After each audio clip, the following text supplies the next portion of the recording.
let's have Michael Hichborn from Lepanto on the team because we want to talk about the Hymnal Industrial Complex. All are welcome. Oh, I mean, it's just so bad. The theology is bad. It's just... Within the last 60 years, what we have been inundated with is worldly music with a worldly message.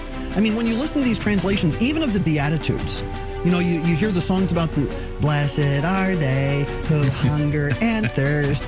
Theirs is the kingdom of God. Well, listen to the words. They leave off a very key phrase here. Blessed are they who hunger and thirst for righteousness. But it turns out that those companies are charging your parish tons of cash in licensing fees. The publishing companies that are involved with this horrible, horrible music are themselves. By the way, my name is Joe McClane. I host a radio program called A Catholic Take, where we look at the world through a Catholic lens. I'd love for you to hang out with us. If you like it, give it a thumbs up and let us know what you think in the comments below. You know what's not safe? What's not safe is your parish and their hymnals. Good grief. It's one thing I got to be honest. I don't. All are welcome. No, my stomach turns when I hear these songs anymore. But I used to sing them back in the day. But I didn't know to the full extent the story behind these terrible theological disasters that we call hymnals that we pay too much money for until Michael Hichborn's article over at lepantoin.org. We're going to link to it for you today in the show notes. Michael Hichborn joins us this morning to disgust us with the story. Michael, good morning. Thanks for your time. Rather than discuss the story where I'm disgusting it with you. You see? Pun intended, sir. Pun intended. Good to have you on the team, man. I see you, Joe. This story is disgusting, to be honest, because, I mean, there are many times where I started to slowly awaken while singing some of these hymns, and you're just like, this is a horrible song. You know, why are we singing this? So banal, not good and theologically troubling. And that was like in the early days. And the more you dive in, the more you learn, right? Well, you know, you start with the fact that the Catholic Church has a massive treasury of beautiful music going back thousands of years. We have Gregorian chant that goes back to the ancient church. You have polyphony that has developed over the last few centuries, and it's glorious, it's gorgeous, it's marvelous. And that music rises and raises our souls and our hearts and our minds to heaven. But within the last 60 years, what we have been inundated with is worldly music with a worldly message. I mean, when you listen to these translations, even of the Beatitudes, you know, you hear the songs about the blessed are they who hunger and thirst. Theirs is the kingdom of God. Well, listen to the words. They leave off a very key phrase here. Blessed are they who hunger and thirst for righteousness. Just because I'm hungry and thirsty doesn't mean that I'm going to inherit heaven. But they want to make a new message. And it goes back to Arius, right? So Arius, when he was spreading his heresy all through Christendom, he would go to the wharfs and the various docks and the ports. And he would sit there and he would hum and sing these heretical songs so that the sailors and the dock workers would hear the songs, so that people coming and going through these ports would also hear and start humming and singing the songs. So it's the same thing. They've been doing this for the last 60 years and destroying our faith in the process. Well, as it turns out, the publishing companies that are involved with this horrible, horrible music are themselves promoting and supporting just the worst ideologies you could possibly imagine. It kind of reminded me of Grima Wormtongue, who's just got us captive, right? We're just sort of like, we're like slaves here. We're under this slavery, this veil that's keeping us captive. And it's like we have to throw off the shackles, and we don't even know we don't even know what we're doing. We're paying for this, Michael. And that's the other scandal in this, is we're paying through the nose for this garbage. Right. Well, I mean, as I mentioned with the ancient treasury of the church's beautiful music, it's in the public domain. You don't have to pay for that. It belongs to us. Now, somebody may put it into print and put it in a binder and put it in a book. Those are materials, and materials cost money. So somebody could rightly bind that material and sell it to us so that we can use it in our churches. And that's fine. There's nothing wrong with that. But what they're doing with these hymnals, they're not just selling us the books. they're also then selling us licenses for the rights to use the music, and that's an annual fee, on top of the fact that they're also creating these other additional things that go along with it. So you get a package deal. Well, hey, if you'd like a sermon to go along with this kind of music, we can do that for you. Oh, we can also put together these training sessions, and you can broadcast the music, and you can do that for an extra fee. And it just starts nickel and diming various parishes, and you wind up with a parish that, they could have fixed a leaky pipe or a leaky roof, but instead, no, they've got to pay thousands of dollars for these licensing fees. We need a Doge is what we need. Could you just imagine, like, if they stopped paying those fees, they might also be able to, say, rip out the green carpet, throw away and burn the felt banners, and then put a proper altar in. That would be, like, mind-blowingly awesome towards the salvation of souls. But instead, they're singing All Is Welcome, and it's really nauseating. And tell me more about the people behind the publication. Who are these people, and why do they seem to support causes that are contrary to Catholic Church teaching? Well, let's start with GIA Publications. GIA was originally founded in 1941 as the Gregorian Institute of America. Its whole purpose was to train choir masters and to spread the beauty and the glory of Gregorian music and polyphony. That's why they existed. In 1965, after the Second Vatican Council, their sales plummeted, and for obvious reasons. Things started to change. They were starting to experiment with the different kinds of music that they wanted to use in Mass, more in the vernacular, which GIA did not have in their publications. So in 1967, they started to really fail, and the company got sold to a guy named Ed Harris. Ed Harris purchased the company, and then almost immediately, within the next year, changed the name from Gregorian Institute of America to GIA Publishers. And he changed all the music. He started incorporating Protestant hymns, and he started incorporating some music that had been published over in France. And, well, it turns out that this guy, Ed Harris, is not Christian. He's not Catholic. He's not Christian. He's Jewish. So you have somebody who is not Christian in charge of Catholic music, and now his son is running the company, a guy named Alec Harris. Alec is a part of a Reformed Jewish community. He's actually on the board of this Reformed Jewish Union, and that organization, under his leadership, has taken formal positions pushing abortion, pushing same-sex marriage, pushing transgenderism. Wow. And his hires, people working under him, are all of the same mindset.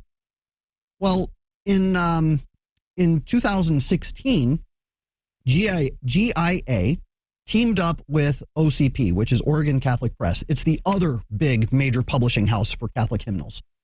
They got together, and they now jointly own an entity called One License. It's a one-stop shop to go and get your license fee for whatever music, whether it's for GIA or OCP, and they've got a whole bunch of other hymnal publishing companies involved. So it's this one-stop shop. Well, they put a woman named Brenna Horn Cronin in charge of One License. Brenna Cronin she's a same-sex married lesbian. I think it was in 2016, maybe 2015, she sacrilegiously went up and received a sacred host in her hand to bring it back to somebody who was specifically denied Holy Communion by Cardinal George because he was openly a part of this entity called Aglow, which is a gay lesbian Catholic thing. He was denied communion by Cardinal George, and she saw that, and she said, you know what, I'm going to go up and get in the communion line again, receive the Holy Eucharist and the host, and then give communion to this man that was just denied communion.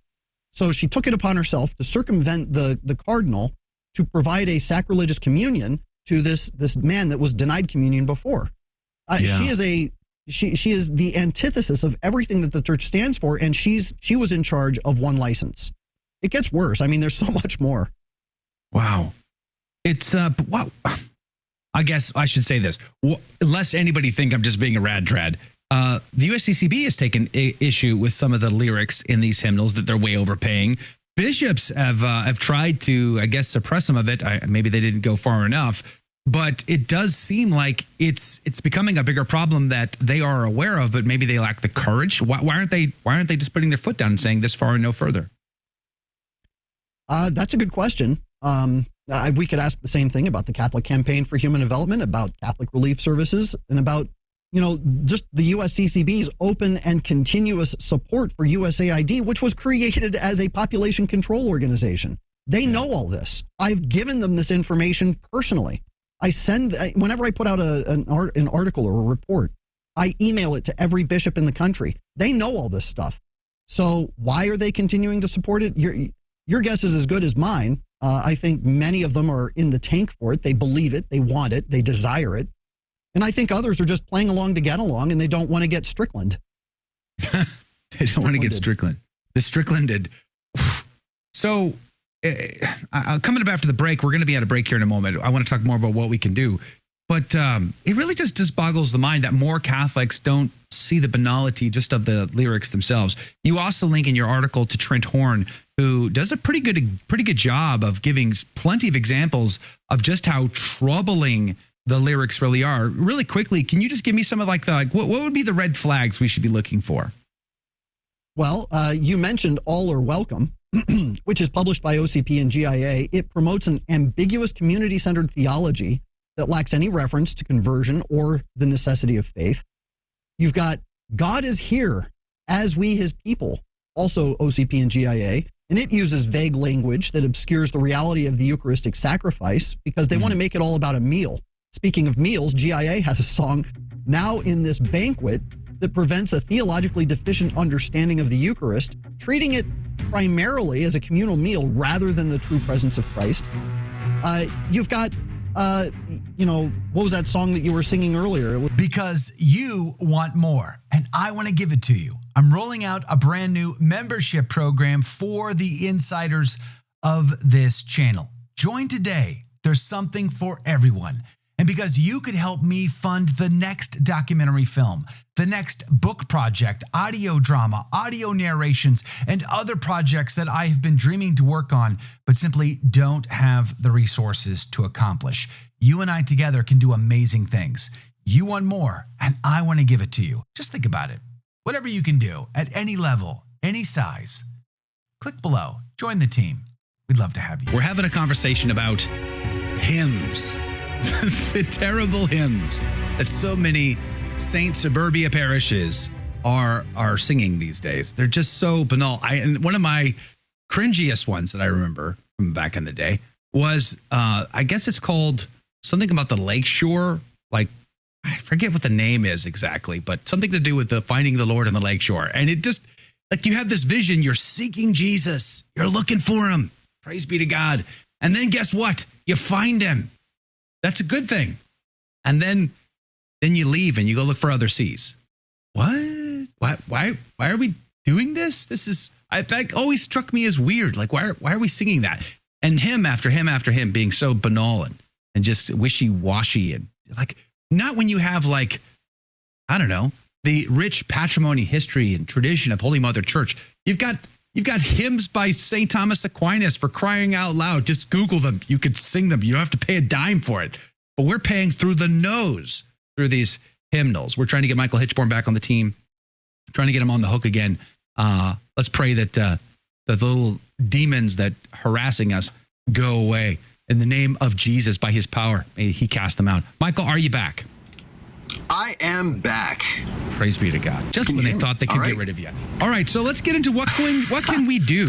Why can't we just stop paying the bill and just say, we're not doing that anymore? Why wouldn't they just do that? Well, that we could do that. There's nothing stopping us from being able to do that. Very easily, a bishop or even a pastor could say, you know what, we're not going to use these hymnals anymore. We're done with this.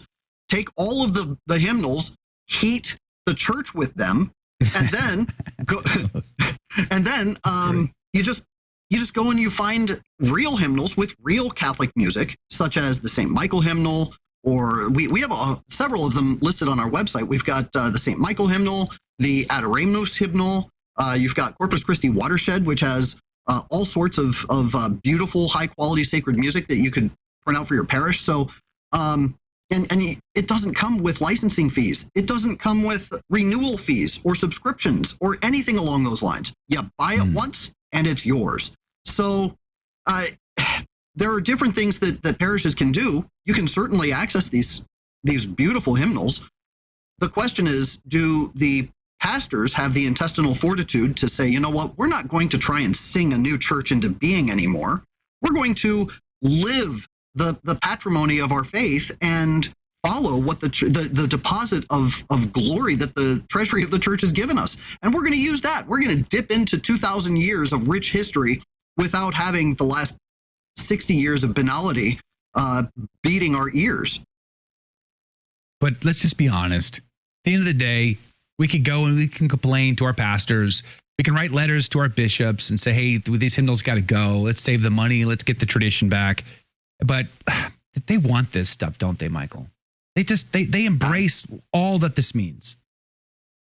Yes, they do. A couple of years ago, one of the organizations that I'm constantly researching is the Association of U.S. Catholic Priests. They're a bunch of disaffected heretics from the 1970s, throwbacks to the Call to Action Conference. And one of the hymns of the Call to Action Conference is "Sing a New Church into Being." It's easy for us to laugh at it, but the fact of the matter is that this particular song is full of pernicious heresy. And the lyrics, I'm trying to pull up the lyrics so that I can, I don't know where it is anymore. I had it on my screen, but then I lost it. But the lyrics themselves, "Sing a New Church into Being," they're saying, we don't want the old church. Right. We don't want the traditions. We want this new thing that we're trying to build. In writing about the AUSCP, one of the things that I pointed to is a flyer that the AUSCP had written. And in the flyer, let me see if I can pull here it is. So in the flyer itself, it made reference to this theologian named Hartmeyer. And Hartmeyer was talking about the Second Vatican Council, and he hearkened back to the building of St. Peter's Basilica back in the 1500s. And here's what the flyer said. Theologian Hermann Pottmeyer views our Vatican II era as, quote, an unfinished building site similar to the building of St. Peter's Basilica during the 1500s. Again, this is the AUSCP flyer. Construction began with the laying of a foundation and erection of pillars and walls around the old Basilica of Constantine. That prepared the way for roof and dome to complete the new outer structure. That took decades. Meanwhile, the old church stayed in place, conditioning the progress of the new. Once the external structure was complete, the old basilica was removed. Similarly, Pottmeyer sees Vatican II as designing a new church to develop around the existing one. The Council's 16 documents laid a new foundation. 4 constitutions on liturgy, church, revelation, and church in the modern world are the new pillars. Consolidating and finishing a renewed church inside and out continues. Like St. Peter's and the works of previous councils, it's a work of centuries. And here's how it ends. Much remains to be done. We are all part of the renewal team. This divine project, building up the people of God for our era, is the challenge of our time. AUSCP's mission is to help us all respond to that challenge by working together as one. So you hear that description. That's precisely what the revolutionaries for the last 60 years have been trying to accomplish. This is why we have this terrible music, because they're building around the edifice of the old church so that they can pull the old church down once they complete building what it is the monstrosity that they're trying to make. We've become the city of man rather than citizens of the city of God, and we've chosen this of our own volition. And it kills me that, again, I go back to what I said in the first segment about Grima Wormtongue. It's like we have been whispered to when we bought this lie, and we're now slaves and captives, and we don't even know it. We've got to throw off this funk, this shackles. We've got to choose God over this world. But too many Catholics aren't, and the devastation. Again, we're beating like a dead horse here, right? For every one that comes in, 8 leave. How much more anecdotal evidence does one need before you have to come to the conclusion that every attempt to embrace this world for the past 6 decades is an utter failure. And perhaps we should go back to the things that actually worked. Well, it depends on what your goal is. If your goal is to draw in souls, well, then this is the definition of insanity, by trying to do the same thing over and over and expecting a different result. If your goal, however, is to destroy and undermine what the Catholic Church truly is, or who the Catholic Church truly is, and to replace the Catholic Church with something completely alien to whatever we actually believe, well, mission accomplished. That's exactly what they're doing. And I suspect that there are a good many people within the Catholic Church, through the music industry, through the social justice elements of the church, they are all working towards this new idea, this one world globalist church that has a very worldly mindset and not a spiritual end. God will not be mocked. He has an opinion. You should know what that is. It's called divine revelation. And we're all going to be held accountable for what we have been given. And to those that have been given much, much is expected. I'm thinking of you, bishops. I'm thinking of you, cardinals, princes of the church. And I'm thinking of you too, lay person. All of us are going to give an account for what we have done with this treasure found in a field. Let us get rid of these horrible hymnals and put off Grima Wormtongue. And let us go back to what is good, true, and beautiful. You like that video? It's okay. You can admit it. It's perfectly fine. Hey, we cover the big stories of our day, from inside the church to outside the church to all points in between, and we do it from a Catholic perspective. It's called A Catholic Take. It's a radio program Monday through Friday. We live stream it right here on this channel, by the way, so make sure to subscribe, like, and share. We would be very grateful to you. And don't forget, you're going to want to watch this video right here because you don't want to miss anything.